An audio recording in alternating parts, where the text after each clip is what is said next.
আল্লাহ রাব্বুল আলামিন কোরআনে বলেছেন, আমি ইচ্ছা করলে পৃথিবীর সমস্ত মানুষ ঈমান আনতো, কোনো বেঈমান থাকতে পারতো না কেউ। কিন্তু আমি দেখতে চাই তোমরা কে ভালো কাজ করো, কে মন্দ কাজ করো। অর্থাৎ আল্লাহ দেখতে চান, এটা টেস্ট। আল্লাহ অসীম ক্ষমতাশীল, তিনি ইচ্ছা করলে এই মুহূর্তে পৃথিবীর সমস্ত মানুষের মন ঘুরিয়ে দিতে পারেন, কিন্তু তিনি করবেন না। তিনি বলছেন, আমি তোমাদেরকে স্বাধীনতা দিয়েছি, তোমাদের চিন্তার স্বাধীনতা, তোমাদের দেখার স্বাধীনতা, তোমাদের শোনার স্বাধীনতা, তোমাদের হৃদয় দিয়েছি উপলব্ধি করার স্বাধীনতা। তোমরা দেখতে পাও, শুনতে পাও, উপলব্ধি করতে পারো, তোমরা ব্রেন দিয়ে বিচার বিশ্লেষণ করতে পারো। কাজে তোমরা বিশ্লেষণ করবে, দেখবে, শুনবে, তারপরে সিদ্ধান্ত নেবে। তখন তিনি ডাক দিয়ে বলছেন যে, হে বনি আদম, তোমরা বলো তোমাদের একজন স্রষ্টা আছে, আমি ছাড়া কি অন্য কেউ আছে? দ্বিতীয়বার তিনি বলেছেন, আমি ছাড়া যদি অন্য কোনো ইলাহ থাকতো তাহলে যার যার কর্তৃত্ব নিয়ে টানাটানি করে এই বিশ্ব ব্রহ্মাণ্ড ধ্বংস হয়ে যাইত। বলছেন না আল্লাহ? তো সুতরাং সৃষ্টি যার, হুকুম চলবে তার। তিনি একদম সূত্র দিয়ে দিলেন। তো এই জন্যে এই জিনিসটা তিনি আমাদেরকে স্বাধীনতা দিয়েছেন। স্বাধীন ইচ্ছা শক্তি প্রয়োগ করে আমরা সিদ্ধান্ত নেব। এখন আমার কথা হচ্ছে এই পৃথিবীতে তিনি ইচ্ছা করলে ঈমান আনত সবাই, কোনো বেঈমান থাকতে পারতো না, কিন্তু তিনি করবেন না। এই স্বাধীনতা তার পরীক্ষা। এখন আমরা এই স্বাধীনতা পেয়ে আমরা কি এই পৃথিবীতে আল্লাহকে বিজয়ী করব নাকি ইবলিসকে বিজয়ী করব? বাস এই ডিসিশন। যদি বলো আমরা আল্লাহকে বিজয়ী করব, তখন তুমি মোমেন।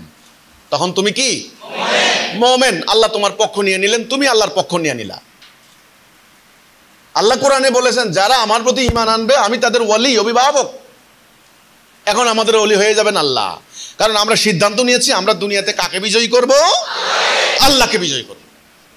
এখানেই হচ্ছে দুনিয়ার অন্য মানুষের সাথে আমাদের ডিফারেন্স হয়ে গেল। অন্য মানুষ আল্লাহকে বিজয়ী করার জন্য তারা সিদ্ধান্ত নেয় নাই।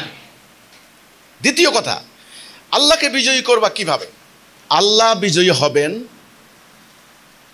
আল্লাহর হুকুম মোতাবেক, আল্লাহর সবরেন্টি মোতাবেক, যদি এই বিশ্ব পরিচালিত হয়। খেলাফত মানে হলো শাসন করা। কিভাবে শাসন করা? আল্লাহর কাজ। আল্লাহর কি কাজ? দুনিয়াকে শাসন প্রশাসন করে। তাহলে আল্লাহর খেলাফত করব কিভাবে আমরা? আল্লাহর হুকুম দিয়ে দুনিয়া পরিচালিত করা।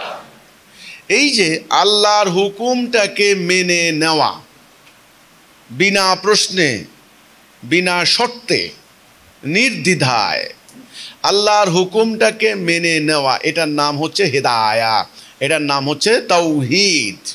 তাওহীদ কথাটা কিন্তু এই জন্যে আসছে, একমাত্র একজনের অথরিটি চলবে।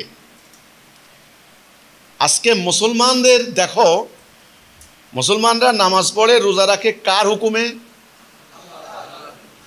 কিন্তু রাষ্ট্র কিভাবে চলবে, কোর্ট কাছারি কিভাবে চলবে, আদালত কিভাবে চলবে, অর্থনীতি কিভাবে চলবে, সেখানে আল্লাহর হুকুম আছে না?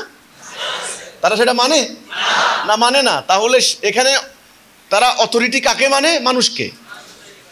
আর ব্যক্তিগতভাবে কাকে মানে?